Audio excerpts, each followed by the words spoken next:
Hello and welcome. Welcome back sa inyong lahat dito mga kapatid. Kamusta kayong lahat dito? Namiss ko kayong lahat. Pasensya na guys mga kapatid ha. Hindi na gano'ng nag-reading yung mga kapatid. But I will do my best mga kapatid na makapag-reading. Although hectic na yung oras ng or schedule ng kapatid ninyo. But I still thinking about you guys. Hoping na you guys are doing well. Kamusta kayong lahat dito mga kapatid? Namiss ko po kayong lahat dito. Palagi po 'yan. Kahit na busy ako, lagi kayong pumapasok sa aking isipan na hoping na kayo ay okay ano. And yes, namiss ko talaga kayong lahat. Pasensya na talaga mga kapatid ha. Bihira lang ako nagre-reading and I do hope na intindihan ninyo. So welcome back at ang reading na ito mga kapatid. If ever na makita mo ito, this reading is meant to find you. So paalala ko lang mga kapatid, pakilakasan na lang po ng ng volume ng reading na ito dahil hindi lahat makaparehas ng gamit na gadgets. And pasensya na, kayo na lang po mag-adjust ng volume no sa paggamit ng gadgets ninyo while listening to any of my readings. So and paalala ko lang din, ito ay collective and timeless. Kunin nyo lang kung saan kayo nakakaresonate, kung hindi naman para yun sa ibang mga kapatid natin dahil iba-iba ang sitwasyon ng inyong buhay. So ang reading na ito mga kapatid, pag matanggap mo ito or may matatanggap ka soon, huwag mong sabihin sa iba at alamin natin kung bakit hindi mo kailangan sabihin sa iba pag matanggap mo ito. It could be related sa money, secret, whatever it is, dahil iba-ibang sitwasyon ninyo. So again guys, this reading is meant to find you. So may something na masasagap ka, matatanggap, secret, whatever it is, alamin natin kung tungkol saan itong matatanggap mo. Spirit Angels, tungkol saan ba itong matatanggap ng ating mga collective. Okay, Six of Swords. Baka may mag-open up sa inyo na okay, a message. Guys, pagka may matanggap ka, it could be something about betrayal. Issues. Okay, baka may magsabi sa iyo, mag-open up a friend, relative, family member, or karelasyon mo. Meron kasi ditong nakikinig. Somebody spying on you. No? Hindi mo alam, pero may nakikinig, may nakikiramdam while you and this person are talking something.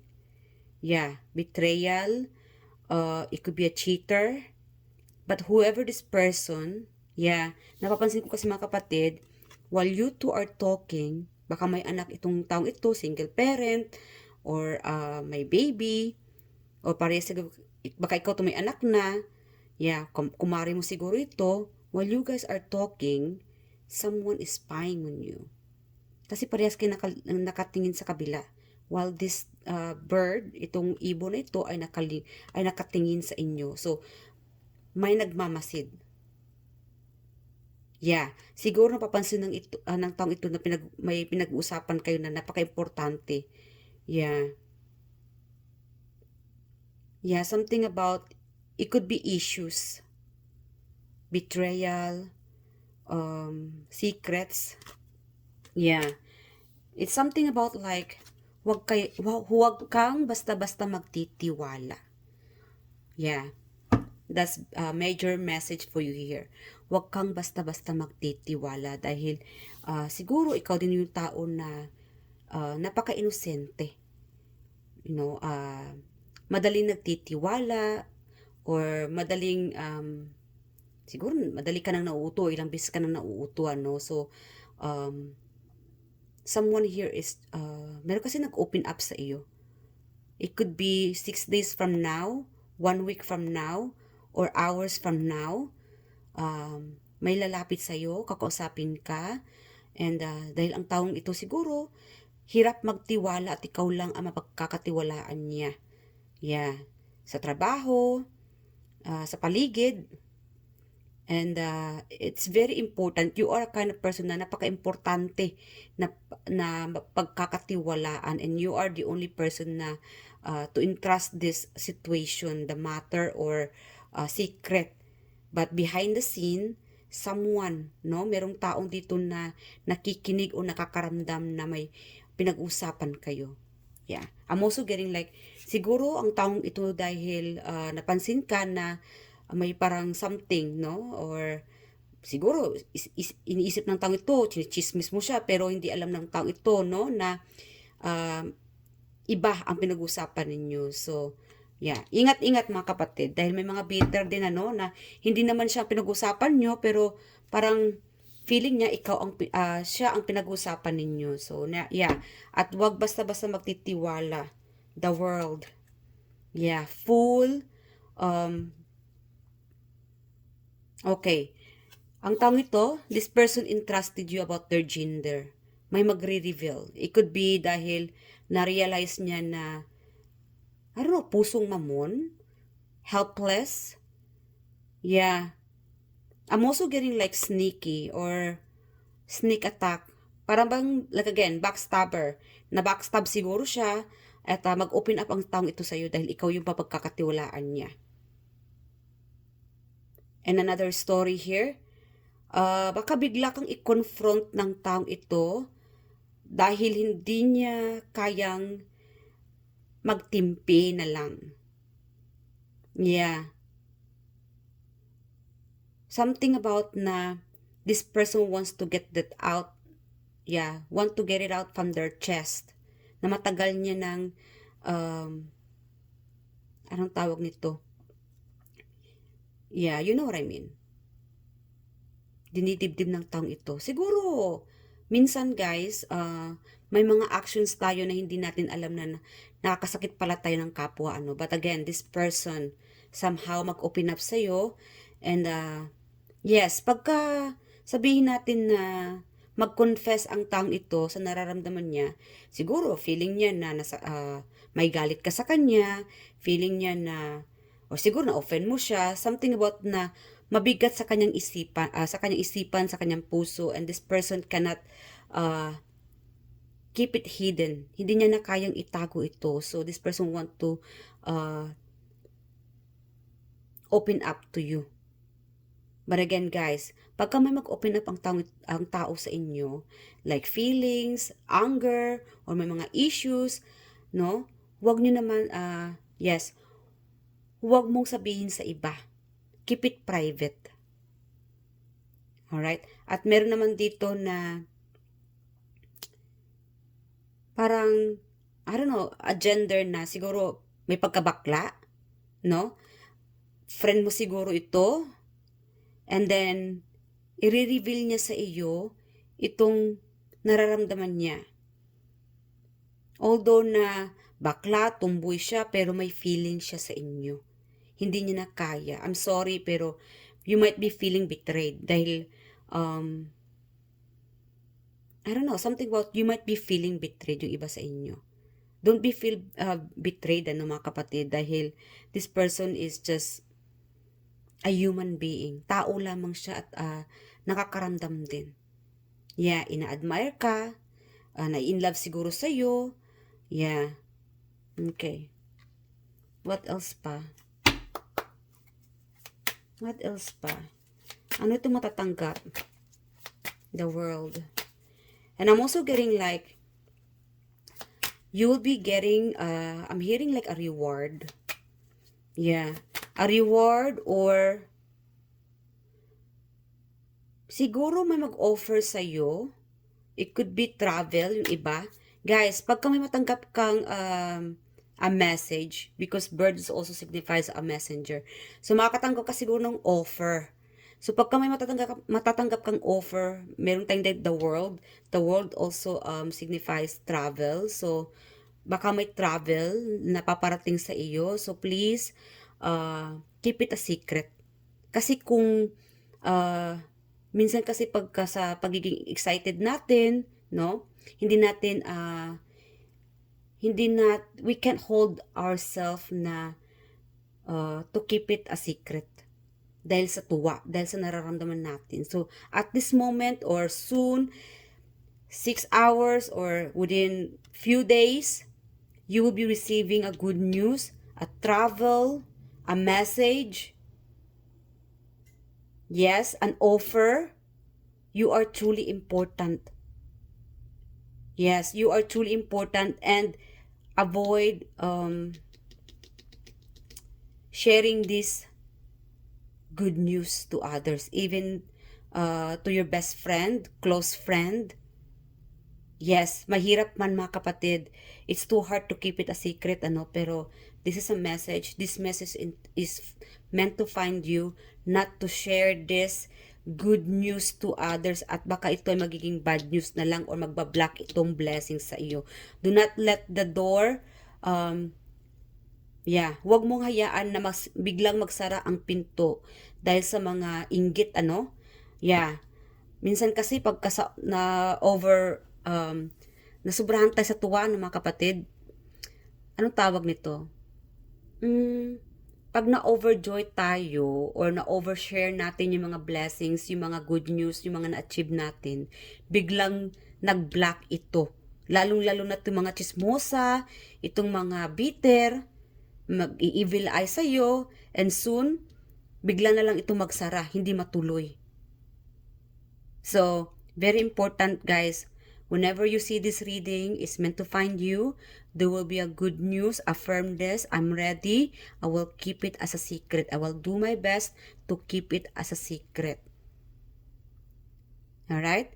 Kasi meron dito pagka may marinig silang happiness, good news, natutuwa ka, mga achievement mo, pag-uusapan ka talaga. So, keep it as a secret. Sabihin natin na siguro yung mukha mo, ano, ikaw yung tao na pagka may mga magagandang bagay or pangyayaring nangyayari sa inyo, happy moment, ikaw yung tao na hindi mo kayang itago itong feelings. Masisense ito ng mga tao sa paligid mo na wow, nag-bloom, nag-glow up si Collective. Wow, ang tuwang-tuwa ni Collective. Happy, panay kanta, sayaw. So, basang-basa ng mga tao, tuloy pinag-usapan ka, and then, there you go.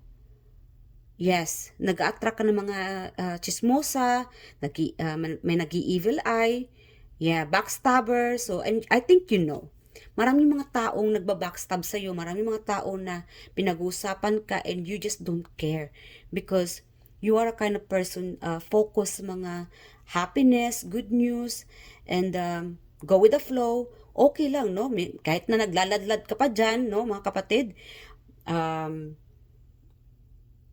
you just don't care. Ikaw yung tao na hindi mo kayang itago itong nararamdaman mo, or you can't hide the fact that kung ano yung totoong ikaw. Let it be. But you don't have to share. Hindi mo kailangan na i-share yung mga good moments or good news, no, na na-achieve mo, yung mga goal na na-achieve mo. Kasi somehow, mga kapatid, you will be jumping with joy with this good news. Travel or relocation. Yes. I'm also getting like money. Fish is also money and new career and love life. Wow. Also offer. It could be engagement yung iba dito. Hayaan mo itong mga chismos mga kapatid na manggagalaiti sa galit, sa inis. Keep it a secret. Hayaan mo sila na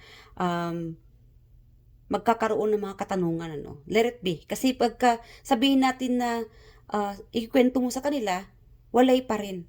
Bitter pa rin sila sa inyo. So, it's okay. Keep it a secret. Matuwa ka na lang. And I know, magtimpi ka na lang muna at this moment whenever you receive a good news. Kasi biglang magbablock ito or mag-evil eye, mag-attract ng, biglang magsira ang pinto. So, keep it a secret. So, what else pa? Ano itong malalaman mo or matatanggap mo soon? I do hope nag-enjoy kayo so far, guys. Please share your stories, no, whenever you see this reading. Nakakatuwang malaman, mabasa ang inyong mga storya ng inyong buhay. And about this good news din. Yes. Bumalik kayo kapatid sa reading na ito once you receive a good news after watching this reading. Very specific here. Ano pa? Tungkol saan pa ito matatanggap ng ating mga collective? Wow, the lovers. Again, soulmate. Yes, you will be finding a true love, pure love so soon. May a proposal, again, engagement. It could be twin flame. May pagtatagpo dito. You'll be happy with so much joy and fun. Magtatakan lang itong mga taong ito kung bakit I don't know, it's like to the highest level itong tuwa mo. Basang-basa nila itong mukha mo na what's with you. And for you, just leave it alone, you know.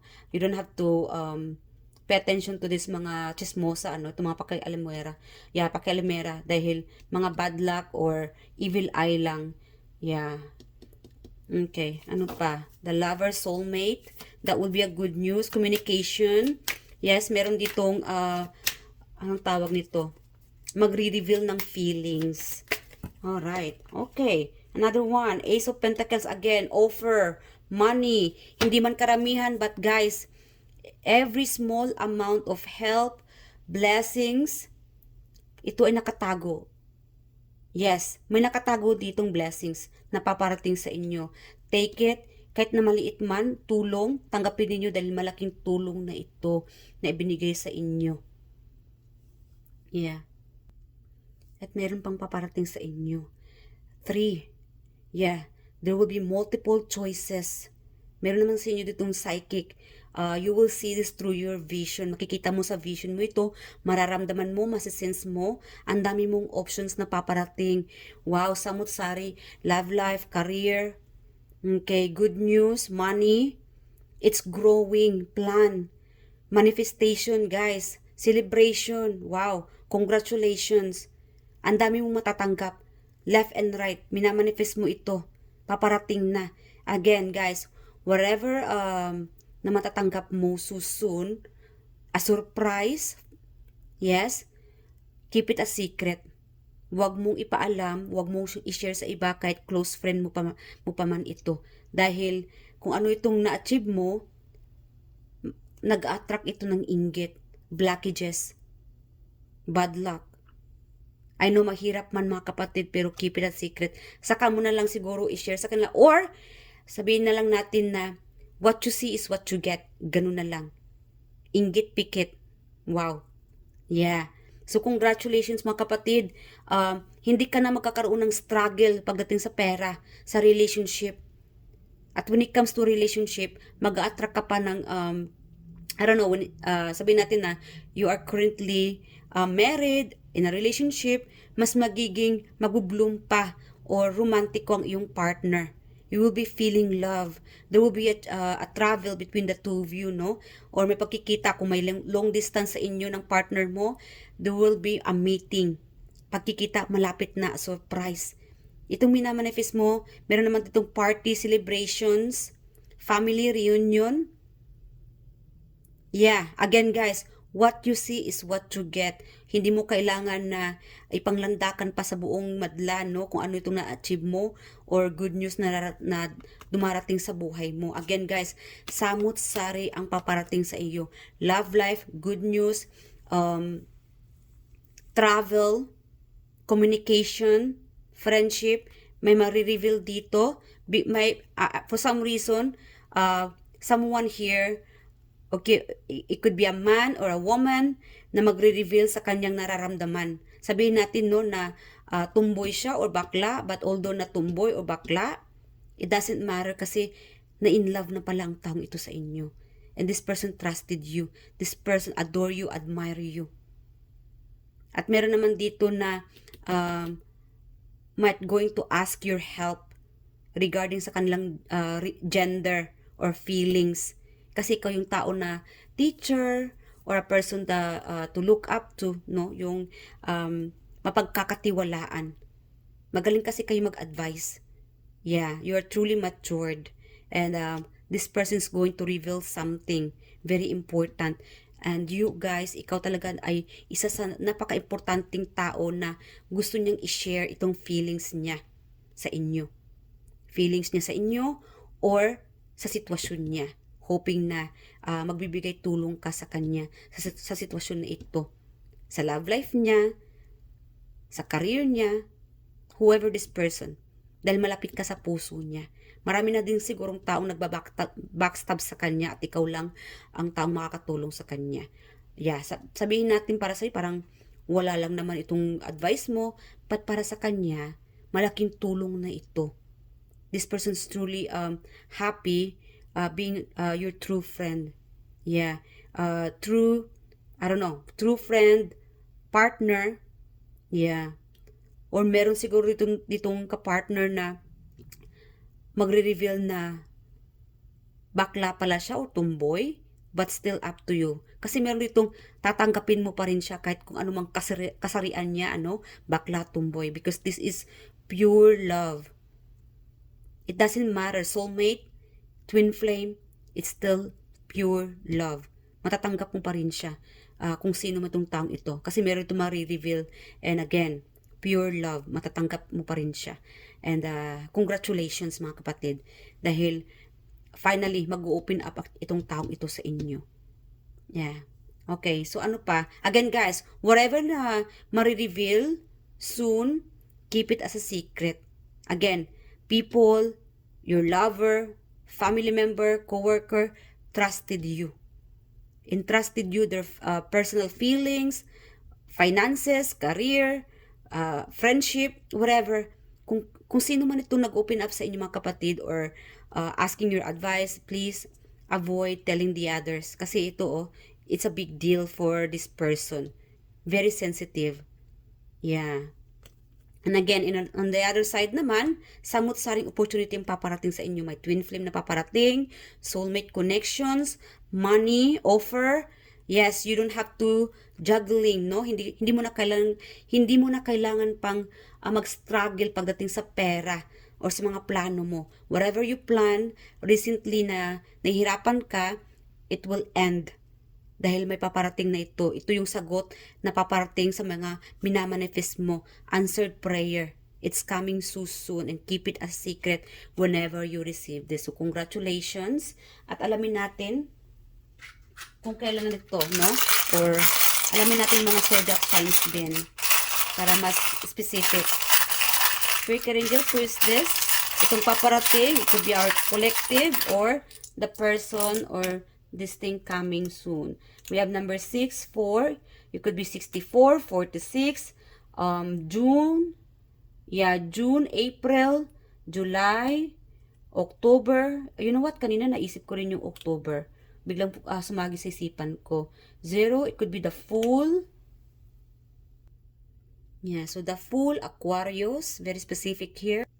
So we have Cancer, Leo, Aries, could be Pisces, and Scorpio, and malakas dito yung fire sign, Aries, Leo, Sagittarius. So confirm, fire sign.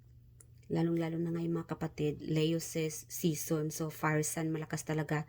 Definitely sometime this month of August, no? It doesn't have to be. So again, this is timeless collective, so malakas dito yung fire sign, Leo season. Soon, you will be receiving this revelation. Yeah, paparating na ito and keep it a secret. So I love you guys. Ingat po kayo palagi and good luck. Congratulations and thank you. Bye.